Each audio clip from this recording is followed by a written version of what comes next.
உதயநிதி வாரம் குறைஞ்சபட்சம் ஒரு முறை அல்லது 2 முறை பார்ட்டி வைப்பாராம் ஆகாஷ் பாஸ்கரன் வீட்டில். அங்கே பல நடிகைகள் கலந்து கொள்வார்கள். கலந்து கொண்டால் உங்களுக்கு ஒரு 30-40 லட்சம் ரூபாய்க்கு gift கொடுப்பாங்க. அங்கே எல்லா விதமான லேட்டஸ்ட் போதை விருந்து நடக்கும். உதயநிதியை சுற்றி எல்லா வழக்குகளும் இருக்கிறது. அவருடைய வலதுகை இடதுகைன்னு ஒரு கையாக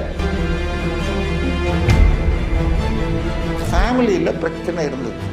ஒரு பக்கம் மாப்பிள்ளை சார், ஒரு பக்கம் மகன் விஜய். இந்த ஆட்சி பதவியில் தக்க வைக்க வேண்டும் என்றால் திமுகவை அடிக்கணும், திமுக வாங்கிறது, இது எல்லாம் உதயநிதியோட லிங்க் பண்ணி உதயநிதியை எப்படியாவது உள்ள தள்ளணும்.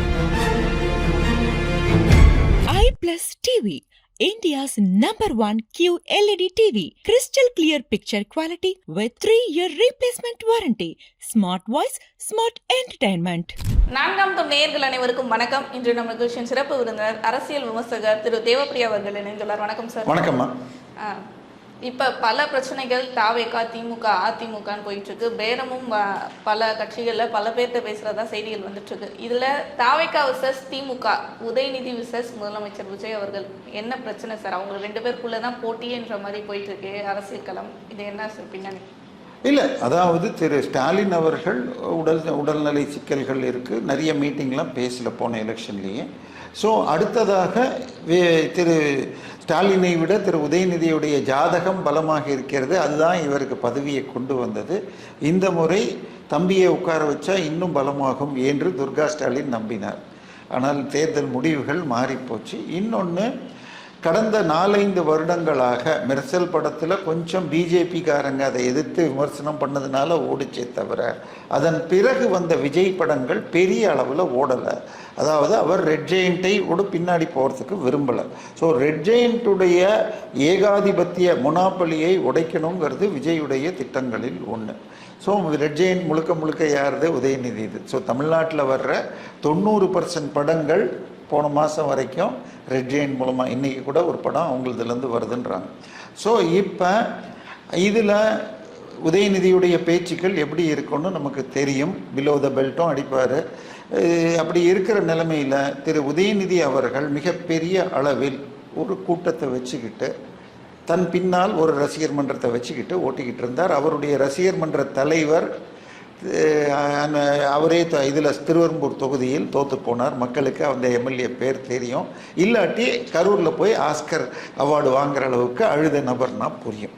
ஸோ அவர் ஏற்கனவே அவருடைய பள்ளிக்கல்வித்துறையில் தனியார் பள்ளிக்கூடங்களுக்கு உங்களுக்கு லைசன்ஸ் கொடுக்கறதுக்கு, ரெனியூ பண்ணுறதுக்கு, என்ஓசி கொடுக்கறதுக்குன்னு ரேட்டு ஃபிக்ஸ் பண்ணி 400 கோடி ரூபாய் ஆண்டுக்கு ஊழல் செய்தார் என்று திமுகவை சேர்ந்த அரசகுமார் என்பவர் கைதாகி இருக்கிறார். அதே மாதிரி நந்தகுமார் என்று ஒரு அசோசியேஷன் தலைவர் தெளிவாக எந்த இடத்துல ரூம் போட்டு எப்படி வாங்கினாங்கன்னு டீட்டெயில் கொடுத்துருக்காங்க. ஸோ உதயநிதியை சுற்றி ஒரு இது உடைக்கணும்னு சொன்னால் ஒரு ரெக்கையாக உடைக்கணும். ஸோ முதல் ரெக்கையாக அன்பில் மகேஷ் வச்சுருக்காங்க. இதற்கு அடுத்ததாக உதயநிதி வாரம் குறைஞ்சபட்சம் வாரத்துக்கு 1 முறை அல்லது 2 முறை பார்ட்டி வைப்பாராம். அதாவது ஆகாஷ் பாஸ்கரன் வீட்டில் இதில் உங்களுக்கு மீட்டிங். அங்கே பல நடிகைகள் கலந்து கொள்வார்கள். கலந்து கொண்டால் உங்களுக்கு ஒரு 30-40 லட்சம் ரூபாய்க்கு gift கொடுப்பாங்க. அங்கே எல்லா விதமான லேட்டஸ்ட் போதை விருந்து நடக்கும் அப்படின்னு அந்த டாஸ்மாக் ரைடப்போ வந்துச்சு.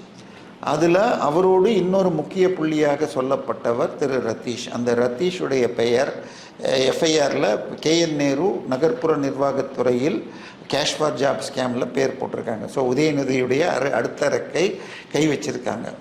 திரு சிற்றரசு அவர்தான் உதயநிதியுடைய சேப்பாக்கம் திருவல்லிக்கேணியின் தொகுதி பொறுப்பாளர். அவர் சென்னை மேற்கு திமுக மாவட்ட செயலாளர். திமுகவை பொறுத்த வரைக்கும் மந்திரிக்கு சமமான போஸ்ட்டு மாவட்ட செயலாளர். அப்படி அந்த மாவட்ட செயலாளர் வேலை வாங்கி தரேன் கூட்டிகிட்டு வா, டிரான்ஸ்ஃபர் வாங்கி தரேன் கூட்டிகிட்டு வான்னு சொல்லி பல வட்ட செயலாளர்கள்ட்ட துட்டு வாங்கியிருக்கிறதுல ஒரு வட்ட செயலாளர் இது வந்து 69 லட்சம் நான் வாங்கி கொடுத்தேன், என்னை நம்பி கொடுத்தவங்களுக்கு வேலை நடக்கலை, ட்ரான்ஸ்ஃபர் கொடுக்கல, நான் இதை திருப்பி கேட்டால் அவங்க இழுக்கிறாங்க பண்ணுறாங்க. கடைசியில் திமுக ஆட்சியில் மார்ச் மாதம் அவர் கைது செய்து 75 நாள் இருந்து இப்போ வந்து மீண்டும் கம்ப்ளைண்ட் கொடுத்துருக்கார். ஸோ இப்போது இன்பரசு எவ்வளோ சிற்றரசு எவ்வளோ பெரிய ஆள்னு சொன்னால், இவர் தாவேகாவின் ஆதவ் அர்ஜுனா வில்லிவாக்கத்தில் நின்றுட்டாருங்கிறப்போ G2 மோகன் சீட்டில் இவரை நிற்க வச்சுட்டு அவரை அங்கே அனுப்பிச்சிட்டாங்க. சிற்றரசும் தோற்று போனார், கார்த்திக் மோகனும் தோற்றாருங்கிறது வேறு விஷயம். ஸோ ஒரு சேஃப் சீட்டாக கொடுக்கணும்னு சொல்லிட்டு 2 முறை தொடர்ந்து G2 மோகன் என்ற சீட்டை இந்த முறை சிற்றரசு கொடுத்தார்.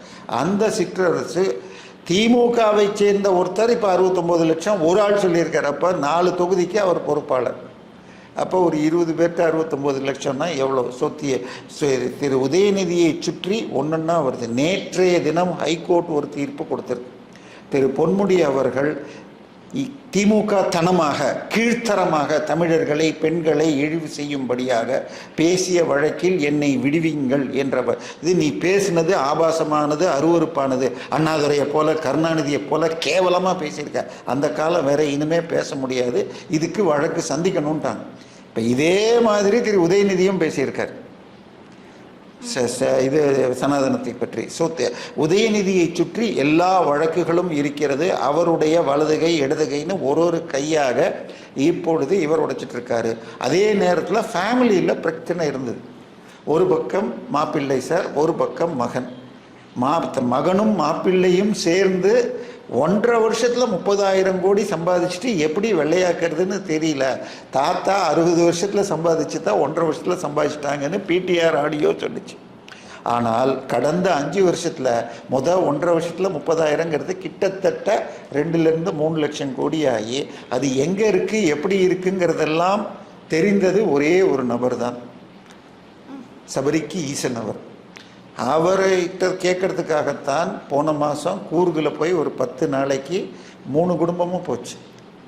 ஸ்டாலினும் அவர் மனைவியும் போனாங்க, திருமதி துர்கா ஸ்டாலின் இவரும் உதயநிதியும் அவருடைய மனைவியும் போனாங்க, சபரீசனும் ஸ்டாலின் மகளும் போனாங்க. ஸோ அப்பொழுது எந்தெந்த நாட்டில் எப்படி இருக்குங்கிற கணக்கெல்லாம் கொடுத்துட்டு இனிமே நம்ம ஒத்து போவோம், பெண் நிறுவனத்தை முழுமையாக கலைக்கணும்னு சொன்னதை மாற்றிக்கிட்டு சிறிய அளவில் நடத்துவோன்ட்டாங்க. பட் சுனில் கனோலுன்னு சொல்லிட்டு அவருடைய வியூக வகுப்பாளருக்கு மாற்ற பிளான் பண்ணாங்க. பட் அவர் எனக்கு வேணான்னு சொல்லிட்டு கர்நாடகாவுக்கு போயிட்டார்.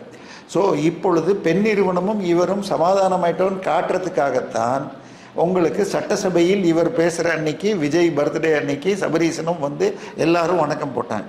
ஸோ ஓரளவுக்கு அங்கே பேச்சப் ஆயிடுச்சு. ஆனால் சபரீசனையும் உடைக்கணும்ல, அதுக்காகத்தான் என்ன பண்ணியிருக்காங்க, தேனியில் விஷ்ணு அப்பா எலக்ட்ரிக்கல்ஸ் அப்படிங்கிற கம்பெனி வேறொரு கம்பெனிக்கு, ஃபேர்சன் என்ற ஒரு கம்பெனிக்கு 42 கோடி ரூபாய்க்கு சோலார் ப்ராஜெக்ட் வாங்கி கொடுத்துருக்காங்க. அவங்க வேறொரு கான்ட்ராக்டில் இவங்களுக்கு இவ்வளோ 30 லட்சத்துக்கு மேலே கொடுக்கணும். இது ரெண்டும் என்னை ஏமாத்துறாங்கன்னு சபரீசனுடைய போய் பணத்தை கேட்டால், இந்த கம்பெனி யாருது தெரியுமா, சபரீசனோட தம்பி பிரவீன் கணேஷ்து அப்படின்னு சொல்லி மிரட்டுறாங்கன்னு அவர் எழுத்துப்பூர்வமாக கம்ப்ளைண்ட் கொடுத்துருக்காரு. நீங்கள் அந்த பிரவீன் கணேஷ் யாருன்னு நான் போட்டு பார்த்தா அவர் ஒரு 12 கம்பெனி வச்சுருக்கார், டைரக்டராக இருக்கார். அதில் 8 கம்பெனி விண்மில் இல்லை சோலார். அதெல்லாம் செந்தில் பாலாஜியும் சபரீசனும் ஒரு மெகாவாட் பவருக்கு இவ்வளோ ரேட்டுன்னு வாங்கின பார்ட்டி ஃபண்ட் வாங்கின டிபார்ட்மெண்ட். ஸோ தெளிவாக விஜய் இந்த ஆட்சி பதவியில் தக்க வைக்க வேண்டுமென்றால் திமுகவை அழிக்கணும். திமுகவை ஏன்னா அவர் கொடுத்த வாக்குறுதிகள் ரொம்ப கஷ்டமானது, நிதி நிலைமை ரொம்ப கஷ்டமாக இருக்குது, வெள்ளை அறிக்கையே வந்துச்சு. ஸோ அப்போது ஏற்கனவே இருக்கிற வழக்கு இருக்கிற KN நேரு, இது அனிதா ராதாகிருஷ்ணன் அப்படிங்கிறத தாண்டி இது உதயநிதி சபரீசன்னு போகணுங்கிற வேலையை ஆரம்பிச்சிட்டார். ஸோ மிக விரைவில் இவர்கள் கைதும் நடக்கலாம். பட் யாருடைய கைது சார்? உதயநிதி சபரீசன் வரைக்கும் கொண்டு போகலாம். இனி அடுத்த 2-3 நாட்களில் சிற்றரசு கைதாகலாம், அவர் வாக்குமூலம் பெற்று. அது இல்லை அதே மாதிரி அன்பில் மகேஷ் நோக்கியும் போகலாம். ஏன்னா பள்ளிக்கல்வித்துறைங்கிறது கிட்டத்தட்ட இன்றைக்கி 12,000 பள்ளிக்கூடங்கள் இருக்குது, தனியார் பள்ளிக்கூடங்கள். அதில் 68 லட்சம் பேர் படிக்கிறாங்க. ஸோ அவங்களுக்கு லைசன்ஸ் வாங்கணும், NOC வாங்கணும், இது எக்ஸாம் எழுத வைக்கணும். 10th எக்ஸாம் உங்களை சென்டராக போடுறதுக்கு ஒரு ரேட் இருக்கும். இப்படி ஒன்றொன்றுக்கும் ஒரு ரேட்டு கார்டு வச்சு வாங்கியிருக்காங்க. ஸோ இதனால் அன்பில் மகேஷ், சபரீசன், உதயநிதி, சிற்றரசுன்னு ஒரு பெரிய லிஸ்ட் இருக்குது. மிக விரைவில் ஒவ்வொன்றாக கைதுகள் வரலாம். ஆனால் இதில் ஸ்டாலின் அவர்களுடைய தலையீடு என்ன அப்படின்ற ஒரு கேள்வியும் இருக்கே சார். இல்லை, ஸ்டாலின் தனிப்பட்ட விதத்தில் ஸ்டாலின் மேலே கை வைக்கணும்னா பல விதங்கள் இருக்குமா. உதாரணமாக நம்ம வைத்திலிங்கம் சேர்ந்த போது அவர் வழக்கை க்ளோஸ் பண்ணியிருக்காங்க. திரு KN நேரு பேரில் 2 வருஷத்துக்கு முன்னால் திரு அரப்போர் ஜெயராமன் கொடுத்த கம்ப்ளைண்ட்டை எடுக்காமல் FIR போடாமல் இப்போ CBI கொடுத்துருக்காங்க. இதுக்கெல்லாம் விகாரியஸ் லைபிலிட்டின்னு சொல்லிட்டு ஸ்டாலினை இழுக்க முடியும். அந்த அளவுக்கு போவாரான்னு தெரியல. ஏன்னா மக்கள் ஸ்டாலின் ஆதரவும் இல்லை, எதிர்ப்பும் இல்லை. தன்னுடைய நேர் எதிரி உதயநிதிங்கிறதுனால இப்பொழுது உதயநிதியை தான் டார்கெட் பண்ணுறாங்க. ஆனால் இவங்க அதுலேருந்து தப்பிக்கிறதுக்காக என்ன மாதிரியான ஒரு ஸ்டாண்டை எடுக்க போகிறாங்க, என்ன மாதிரி ஸ்ட்ராட்டஜி வச்சுருக்காங்க சார் விஜய் அவர்களை சமாளிக்கிறதுக்கு? இல்லை, ஒன்று டெல்லி கூட சேர்ந்துக்கலாங்கிற ஒரு அட்ஜஸ்ட்மெண்ட்டில் போகலாம். பார்லிமெண்ட்டில் முக்கியமான பில்ஸ் அப்போ வெளிநடப்போ இல்லாட்டி ஆதரவோ கொடுக்கலாம். ரெண்டாவது லீகல் என்னென்ன பண்ண முடியுங்கிறத பார்க்கலாம். மற்றபடி இவர்களுக்கு வேறு வாய்ப்பு இல்லை சமாதானத்துக்கு போவாங்களான்னு தெரியாது. அந்த அளவுக்கு வாய்ப்பு இருக்கிறதா தெரியல. ஏன்னா விஜயுடைய சர்வைவல் என்பது திமுக அழிப்புங்கிறது முக்கியமாக இருக்கும். அவர் தீய சக்தின்னு சுட்டி காட்டியிருக்கிறார்.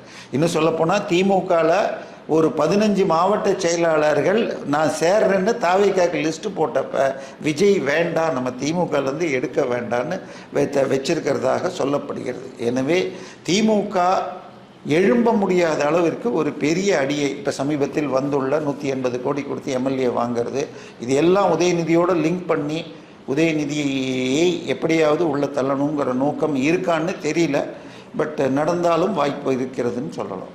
கண்டிப்பாக சார், பல விஷயங்கள் பகிர்ந்துக்கிட்டீங்க. தொடர்ந்து பேசுவோம் சார் பல விஷயங்களை பற்றி. நன்றி.